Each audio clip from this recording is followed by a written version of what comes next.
Assalamualaikum warahmatullahi wabarakatuh.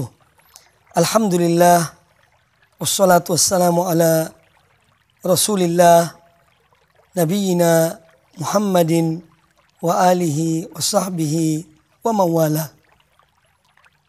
Alhamdulillah, kita senantiasa bersyukur kepada Allah subhanahu wa ta'ala yang telah menganugerahkan kepada kita nikmat yang terbesar, yaitu nikmat iman dan Islam. Lebih dari itu, Allah subhanahu wa ta'ala telah menyempurnakan agamanya sebelum wafatnya Rasulullah sallallahu alaihi wasallam. Dan Allah telah menurunkan sebuah ayat dalam Al-Quranul Karim yang menyatakan hal tersebut, yaitu sebagaimana yang termaktub dalam surat Al-Maidah ayat yang ketiga. Dalam ayat yang panjang itu Allah subhanahu wa ta'ala berfirman, Al-yawma akmaltu lakum dinakum wa atmamtu alaikum ni'mati wa raditu lakumul islam dina. Pada hari ini telah kusempurnakan bagi kamu akan agamamu dan telah kucukupkan bagimu akan nikmatku, dan aku telah ridho Islam sebagai agama kamu sekalian. Maka nikmat disempurnakannya Islam merupakan nikmat yang besar yang Allah anugerahkan kepada manusia dan khususnya kepada umat ini. Oleh karena itu, agama yang telah sempurna ini hendaknya dipelihara dan dijaga, hendaknya dipelajari dan diamalkan. Karena pada Islam yang sempurna ini Allah menghendaki kemudahan bagi umat Rasulullah sallallahu alaihi wasallam, sehingga kita melihat bahwasanya dalam tuntunan Islam, baik dalam akidahnya, ibadahnya, dan amal-amal yang diperintahkan oleh Islam yang sempurna tersebut, di sana penuh dengan kemudahan. Karena memang Allah Ta'ala berfirman, yuridullahu bikumul yusra wala yuridu bikumul usra. Allah menghendaki kemudahan bagi kalian, dan Allah tidak menghendaki kesulitan bagi kamu sekalian. Oleh karena itu, apabila kita melihat dari apa yang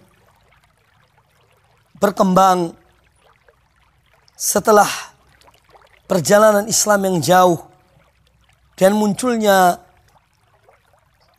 ajaran-ajaran yang baru, ibadah-ibadah yang memberikan kesan bahwasanya ibadah tersebut bukan dari Rasulullah sallallahu alaihi wasallam dan memang bukan ajaran beliau, kita jumpai di sana terdapat banyak kesulitan, banyak hal-hal yang berat. Tetapi apabila kita melihat tuntunan Nabi alaihi salatu wassalam, beliau senantiasa memberikan kemudahan di dalam semua tuntunan beliau. Sebagaimana beliau bersabda, Inna ad-dina yusrun, sesungguhnya agama Allah adalah mudah.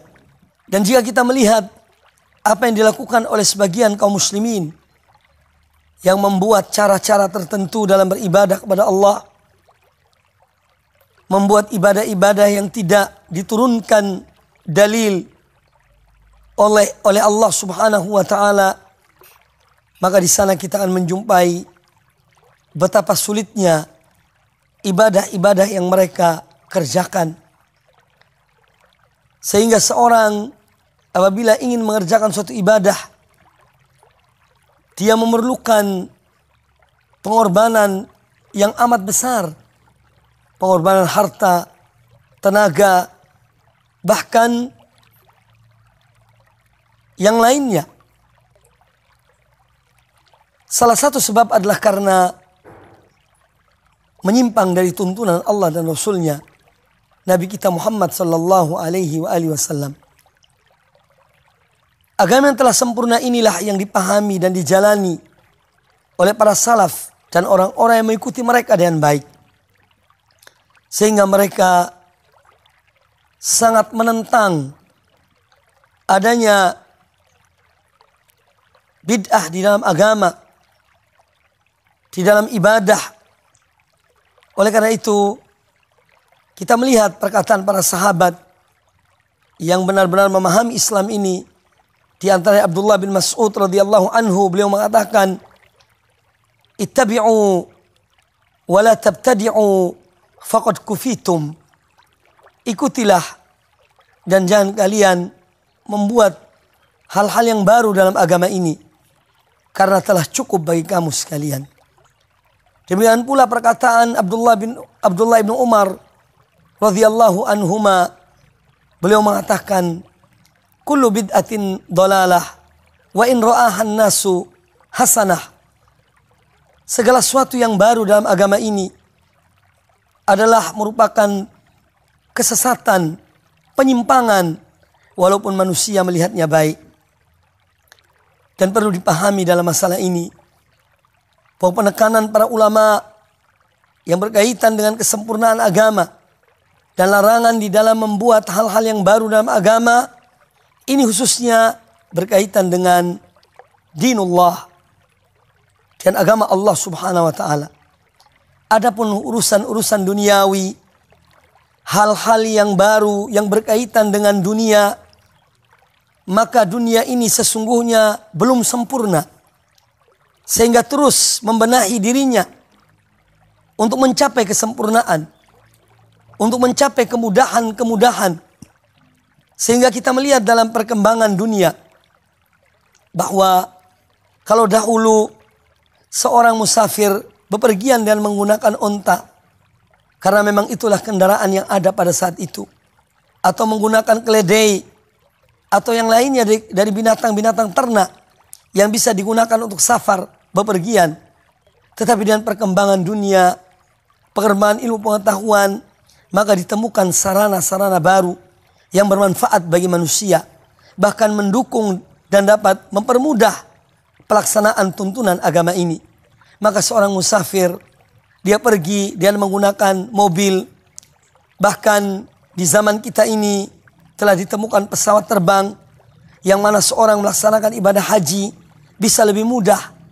Nah, ini harus kita pahami betul bahwa yang dimaksud bid'ah yang dilarang dalam agama adalah berkaitan dengan tuntunan Allah dan Rasulnya dan ajaran-ajaran Allah dan Rasulnya. Adapun dalam masalah-masalah duniawi, maka dunia ini belum sempurna. Seyogyanya kita, bahkan kita dianjurkan untuk mensyukuri nikmat Allah dan adanya penemuan ilmu pengetahuan yang bermanfaat, sarana-sarana yang dengannya dapat memudahkan pelaksanaan perintah Allah, agama Allah. Maka sarana-sarana itu bukanlah termasuk bid'ah yang dilarang selama dia bermanfaat, selama tidak bertentangan dengan tuntunan Allah dan Rasulnya sallallahu alaihi wa alihi wa sahbihi wasallam.